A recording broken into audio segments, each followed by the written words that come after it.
کمال خان کا جاندار قہقہ گونجا جس پر عارض قسیانی ہنسی ہنس کر رہ گیا۔ چاچو، عارض نے پھر دہرایا تو جواب بھی وہی آیا تھا، چاقو۔ اب عارض نے ماتھے پر بل ڈالے اس چھوٹے سے پٹاخے کو دیکھا تھا جو عارض کی گود سے نکل کر کھلکھلاتا اب بار بار لفظ چاقو دہراتا ادھر ادھر بھاگنے لگا۔ وہ شاید نیا لفظ سیکھ لینے پر خوش تھا، جبکہ باقی سب گھر والے اب عارض کو چاقو کہہ کر چڑھا رہے تھے، اور نہال نے تو عارض کو چاچا چاقو کا لقب بھی دے دیا تھا۔ اذان ابھی باہر سے آیا تھا اور کمرے میں آتے ہی اس کی نگاہ ڈریسنگ ٹیبل کے سامنے بیٹھی علینا پر پڑی، جو چہرے پر ماسک لگائے اسے خوش ہونے کے انتظار میں تھی۔ علینا شادی کے 2 سال اور ایک بچے کے بعد بھی بالکل پہلے کی طرح فریش تھی، کیونکہ اس نے خود کو کبھی نظر انداز نہیں کیا تھا، اور خود کو مینٹین رکھنے میں اذان نے اذلان کی ذمہ داری برابر اٹھا کر اس کا بہت ساتھ دیا تھا تاکہ علینا اپنے لیے بھی کچھ وقت نکال سکے۔ ہیلو لائف لائن، علینا کے قریب جاتے اس کے سر پر پیار کرتے ہوئے اذان نے کہا تو اس نے ہاتھ ہلا کر اس کے ہیلو کا جواب دیا تھا۔ چہرہ البتہ بے تاثر ہی تھا، جو ماسک خوش ہونے کی وجہ سے اکڑ چکا تھا۔ اذلان کہاں ہے؟ اذان نے اگلا سوال پوچھا تو وہ انگلی سے 2 منٹ کا اشارہ کرتی واش روم کی جانب چلی گئی، اور کچھ دیر بعد فریش سے دھلے دھلائے چہرے کو فیس ٹاول سے پونچھتی باہر آئی تھی۔ تم جانتے ہو اذان، ماسک لگا کر میں بات نہیں کر سکتی۔ تم چاہتے ہو میرے چہرے پر رنکلز پڑ جائیں؟ علینا نے ڈریسنگ ٹیبل سے کوئی کریم لے کر چہرے پر ملتے اذان کو دیکھتے شکایت کی تھی، تو جو اب بیڈ پر بیٹھا اپنے پاؤں بوٹوں کی قید سے آزاد کر رہا تھا۔ میری ایسی مجال؟ اذان نے ہلکے پھلکے انداز میں کہا۔ اچھا بتاؤ اذلان کہاں ہے؟ اذان نے مزید استفسار کیا، کیونکہ وہ باہر سے آتے ہی بیوی اور بچے کو دیکھنے کا عادی تھا۔ وہ اپنے چاقو کے پاس ہے، علینا نے ہنستے ہوئے کہا تو اذلان کی جانب سے عارض کو دیا جانے والا لقب اذان کو مسکرانے پر مجبور کر دیا۔ ویسے 2 دن سے اسی نے سنبھالا ہوا ہے، ورنہ تمہارا بیٹا جو ایک پل ٹک جائے اور کسی چیز سے ٹوکا تو اپنی ہی سختی آ جاتی ہے، علینا نے شکایتی انداز میں کہا تو اذان نے ہنس کر یہ کہنے سے خود کو روکے رکھا کہ وہ ماں پر چلا گیا ہے ضرورت سے زیادہ۔ یار، عارض کے پاس کم بھیجا کرو ورنہ اذلان پر بھی عارض کا سایہ پڑ جائے گا، اذان نے ہنستے ہوئے کہا تو علینا بھی اس کے پاس آتی بیٹھ گئی۔ تو اچھا ہے نا، ہمارا بیٹا بھی دل کا اچھا اور سب کا احساس کرنے والا ہوگا، علینا نے اذان کو دیکھتے ہوئے کہا۔ علینا، پہلے ہی اذلان کا موڈ اور ٹیمپرمنٹ تم پر چلا گیا ہے، اب اگر اس پر عارض کا اثر پڑ گیا اور عارض کی بھاگتی دوڑتی زبان، تو یہ 1 سالہ پٹاخہ اگلے 1-2 سال میں ہمارے ہاتھوں سے نکل جائے گا، اذان نے اپنی ہنسی دباتے بظاہر سنجیدہ لہجے میں کہا تھا، مگر اس کی آنکھوں کی چمک اور شرارت بہت واضح تھی۔ کیوں؟ اس کی ماں کی زبان کی دھار کچھ کم ہے کیا؟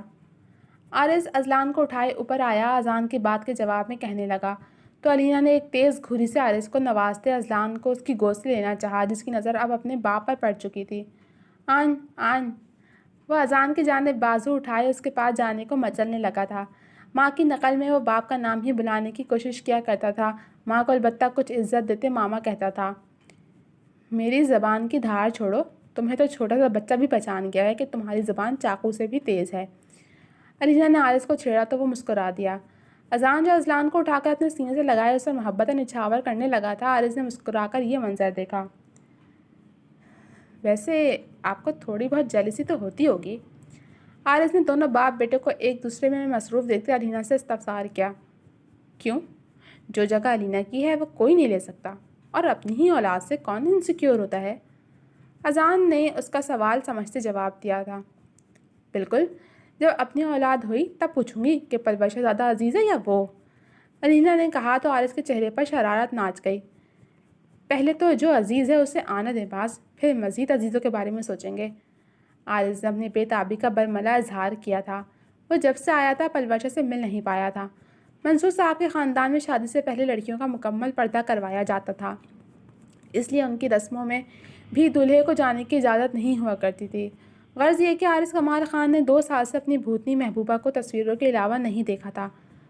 تھوڑا وقت رہتا ہے، صبر کر لو اور اپنے کیے گئے کارناموں کا خمیازہ بھگتنے کو تیار رہنا، اذان نے زوم آئی انداز میں کہا تو عارض چھٹک کر اسے دیکھنے لگا، پھر ان تینوں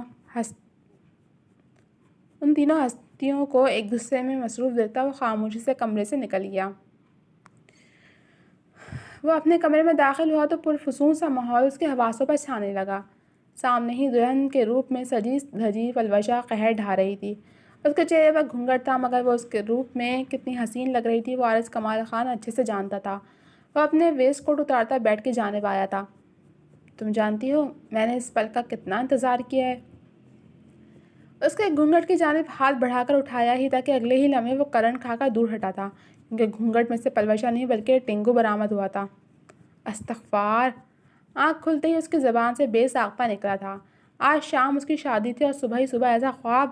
عارض کمال خان اپنے دوستوں کو کوسنے لگا، کیونکہ جب سے وہ لوٹ کر آیا تھا ان کی ہر بار ملاقات میں ایسی ہی گفتگو ہوتی آئی تھی، اور گزشتہ رات مہندی کے چھوٹے سے فنکشن کے بعد سے تو وہ دونوں اس کی جان کو بنائے تھے۔ لعنت ہو تم دونوں پر، اور اللہ کرے وہ ٹینگو! عارض کہتے کہتے خاموش ہو گیا تھا، کیونکہ وہ جانتا تھا کہ وہ پپی پلوشا کو کتنا پیارا تھا، اور پلوشا کے لیے وہ اتنا تو جھیل سکتا تھا، جبکہ وہ اپنی جانوروں سے الجھن کے بارے میں بھی اسے آگاہ کر چکا تھا، اور اس سے امید تھی کہ وہ اس کی بات کو سمجھے گی۔ سوچوں کا سلسلہ آج شام ہونے والی تقریب کی جانب گیا تو اس کے وجود پر چھائی کلف اور بیزارگی ہوا ہو گئی۔ وہ اٹھ کر فریش ہونے چلا گیا۔ نیچے سے اسے شور شرابے اور نبیہہ اور ادیرہ کے ہمراہ عائشہ بیگم کی آوازیں بھی آنے لگی تھیں۔ علینا اور اذان البتہ اب لاشاری ہاؤس چلے گئے تھے۔ ناشتہ کر کے اذلان سے مل لیتا ہوں، پھر دن بھر کہاں موقع ملے گا، فیصلہ کن انداز میں کہتا وہ فریش ہونے چلا گیا۔ عارض کمال خان اور زہیب معراج لاشاری دلہا بنے بہت شاندار لگ رہے تھے۔ دونوں باراتیں ایک ساتھ بینکویٹ ہال میں آئی تھیں اور روایتی انداز میں ان کا پرزور استقبال کیا گیا تھا۔ کچھ وقت بعد نکاح کی رسم ادا ہوئی تھی اور پھر دلہنوں کو اسٹیج پر لا کر دلہوں کے برابر میں بٹھا دیا گیا تھا۔ دونوں دلہنوں نے ہم رنگ ڈل گولڈن شیروانیاں زیب تن کر رکھی تھیں، جبکہ دلہنوں نے روایتی لال ملبوسات کے بجائے مختلف رنگوں کو چنا تھا۔ مہرین نے میرون اور اسکن، جبکہ پلوشا نے آتشی گلابی رنگ کی برائڈل میکسی پہنی تھی جو اسے بہت جچ رہی تھی۔ پلوشا پر پڑنے والی ایک نظر کی عارض کمال خان کو بے زبان کر گئی تھی۔ پلوشا نے گلابی رنگ عارض کی فرمائش پر ہی لیا تھا، اور اب اس کے سراپے پر وہ رنگ کچھ ایسا جچ رہا تھا کہ پلوشا جب تیار ہوئی تھی خود کو آئینے میں بھی خود پر نظر ڈالتے کترا رہی تھی۔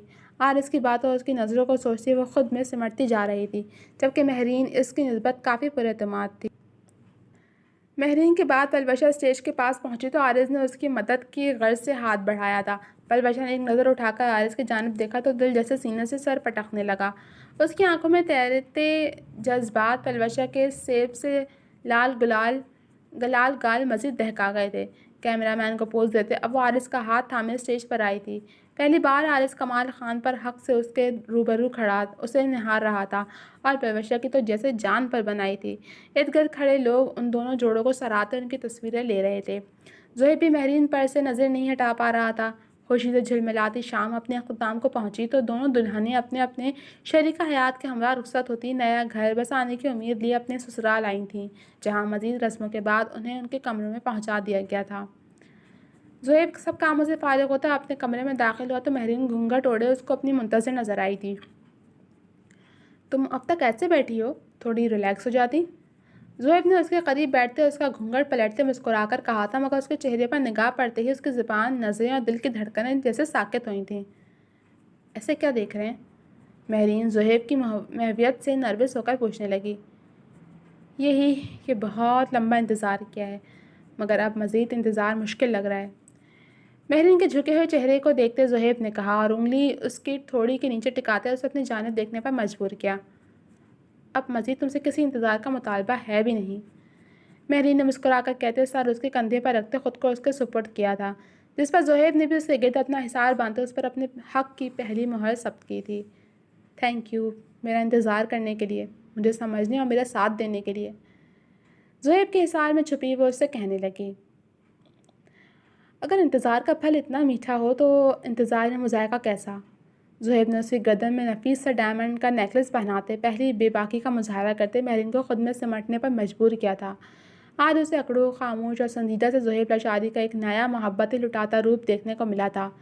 مہرین جو زہیب کی زندگی کے ہر پہلو سے واقف تھی، اس نے زہیب کا ساتھ اس کی ہر غلطی اور کوتاہی سمیت اپنایا تھا، اور حقیقی ہمسفر ہی وہی ہوتا ہے جو ہماری ماضی کی غلطیوں کو نظر انداز کر کے ہمارے آج اور آنے والے کل کو بہتر بنانے میں مددگار ہو، اور مہرین زہیب کے لیے ایک ایسا ہی ہمسفر ثابت ہوئی تھی۔ سرخ اور سفید پھولوں اور کینڈل سے سجے عارض کمال خان کے کمرے میں جہازی سائز کے بیڈ کے عین درمیان میں اپنا گلابی ڈریس بکھیرے وہ گود میں تکیہ رکھے اس پر سر ٹکائے اس کے انتظار میں شاید سو چکی تھی۔ اس کے دوستوں کے ساتھ نہال اور آویز نے اس کا خوب ضبط آزمایا تھا اور سونے پر سہاگا اذان بھی زہیب کی رسموں سے فارغ ہوتا عارض سے اپنے کیک کا بدلہ لینے کمال ہاؤس پہنچ آیا تھا۔ یار خدا کا خوف کریں، آپ دونوں تو بچوں کے باپ بھی بن چکے ہیں، پر آپ کا بچپنا ختم نہیں ہوا ابھی۔ عارض نے آویز اور اذان کو آڑے ہاتھوں لیا تھا۔ ان کو چھوڑو، میرا بچپنا تو ابھی بھی قائم ہے نا، نہال نے عارض کی بات کے جواب میں کہا تھا۔ اللہ کرے ایک ساتھ دو بچوں کے باپ بنو تم۔ عارض نے ہاتھ اٹھا کر باقاعدہ دعا دی تھی۔ یہ جانے بنا کہ قبولیت کے لمحے میں کہے جانے والے الفاظ سیدھے آسمانوں کو چیرتے مقبولیت کے درجے پر پہنچے تھے۔ آمین، سب نے بآواز بلند کہا تھا۔ عارض کو جب کوئی راہ فرار نظر نہ آئی تو وہ ہمت ہارتا وہیں بیٹھ گیا۔ شومئی قسمت کے عائزہ بیگم آج سر درد کی وجہ سے پہلے ہی دوائیں لیتی سونے جا چکی تھیں، جبکہ کمال خان نے اس سلسلے میں کوئی بھی مدد کرنے سے صاف انکار کر دیا تھا۔ مزید کچھ دیر عارض کی جلا کر خاک کرتی نظروں کا اثر نہ لیتے وہ سب ایسے ہی خوشگپیوں میں مگن تھے۔ جب اذان کو علینا نے فوراً گھر آنے کو کہا تھا، وہ سب سے خدا حافظ کہتا وہاں سے نکلا تو عارض نے اس کے جانے پر باقاعدہ شکر ادا کیا تھا اور بالآخر اسے سب سے رخصت مل ہی گئی۔ وہ فوراً اپنے کمرے کی جانب آیا۔ دروازہ کھولتے ہی ایک خوبصورت احساس اسے خود سے لپٹتا ہوا محسوس ہوا تھا۔ سامنے وہ دشمن جاں گلابی رنگ کے خوبصورت سے لباس میں ملبوس گلابوں سے سجے کمرے کے درمیان میں خود بھی ایک کھلا ہوا گلاب لگ رہی تھی۔ ارد گرد سے بے نیاز اپنی گود میں تکیہ رکھے ہوئے اس پر دھرے بازوؤں پر سر ٹکائے وہ بے انتہا خوبصورت لگ رہی تھی۔ اس کی یہ بے خبری عارض کی مسکراہٹ گہری کر گئی تھی۔ وہ اس پر نظر ٹکائے دروازہ بند کرتا بیڈ کے قریب آیا تو وہ اسے گہری نیند میں غرق ملی تھی۔ کچھ دیر اسے لو دیتی نظروں سے دیکھتے رہنے کے بعد عارض اس کے عین سامنے اس کے پاؤں کے پاس نیم دراز ہوتا اس کے جاگنے کا انتظار کرنے لگا۔ جس لمحے کا اسے شدت سے انتظار تھا وہ لمحہ آ تو گیا تھا جب پلوشہ اس کی بیوی کے روپ میں پورے حق سے اس کے پاس موجود تھی، مگر فی الوقت وہ خود ہی اس کی موجودگی سے نا واقف تھی۔ اسے چند انچ کے فاصلے پر وہ اپنے شعلہ جوالا روپ میں اس کے ضبط کو آخری حدوں تک آزما رہی تھی۔ بہت بڑی سزا ملے گی تمہیں اس حرکت کی میری پری چہرہ۔ پلوشہ کی جانب رخ موڑتے وہ دل ہی دل میں اس سے مخاطب ہوا تھا جو اب بھی اتنے بھاری جوڑے اور زیورات سمیت آرام سے سوتی عارض کمال خان کا آرام چھین گئی تھی۔ کچھ دیر انتظار کے بعد عارض کا ضبط جواب دینے لگا تو وہ اس کی جانب بڑھتا اس کے چہرے کے اطراف میں جھولتی ایک بل کھاتی لٹ کو پکڑ کر اس کے چہرے پر پھیرنے لگا۔ پلوشہ نے اپنے گال پر ہاتھ پھیرتے چہرے کو دوسری جانب موڑا تھا۔ عارض نے اب کی بار اس کے چہرے کی دوسری جانب جھولتی لٹ پکڑ کر اس کے کان میں ماری تو بالآخر اس کے نیند میں خلل پڑا تھا۔ کچھ غیر معمولی احساس ہونے پر اس نے سر اٹھایا تو عارض کو اپنے سامنے اپنے بہت پاس پایا۔ وہ گھبرا کر پیچھے کو ہونے لگی تھی جب عارض نے اس کی یہ کوشش کامیاب نہیں ہونے دی۔ ڈرا دیا تم نے مجھے، پلوشہ نے سینے پر ہاتھ رکھتے اپنا بڑھتا سانس بحال کرتے ہوئے کہا۔ اور جو تم ہمیشہ مجھے ستانے کے نئے نئے منصوبے بناتی ہو ان کا کیا؟ عارض نے جھٹ شکایت کی۔ میں نے اب کیا کیا؟ پلوشہ نے ناسمجھی سے استفسار کیا۔ کبھی ویڈنگ نائٹ پر بھی کوئی دلہن ایسے سوتی ہے؟ زمائی نظروں سے پلوشہ کے سراپے کو دیکھتے عارض نے کہا۔ ہاں، جن کے دولہے وقت پر کمرے میں نہ آئیں وہ انتظار میں ایسے ہی سوتی ہیں۔ پلوشہ نے نروٹھے لہجے میں شکوہ کیا تو عارض بلا ساختہ مسکرا دیا۔ تم میرا انتظار کر رہی تھی؟ اس کے روبرو بیٹھتے عارض نے اس کی گود میں پڑا تکیہ ہٹاتے دلچسپی سے استفسار کیا تو وہ بلا ساختہ نظر جھکا گئی۔ میک اپ سے سجی آنکھیں جھک کر بھی غضب ڈھا رہی تھیں۔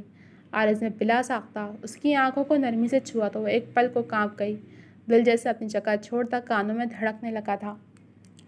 جی تو جناب، کیسی لگی آپ کو یہ رومانٹک سی اور تھوڑی لائٹ فنی سی ایپیسوڈ؟ مجھے تو بہت مزے کی لگے گی۔ امید ہے آپ کو بھی پسند آئی ہوگی۔ کمنٹ سیکشن میں اپنی رائے کا اظہار ضرور کیجیے گا۔ جب ملوں گی آپ سے اس کی لاسٹ ایپیسوڈ کے ساتھ، تو تب تک کے لیے اللہ حافظ۔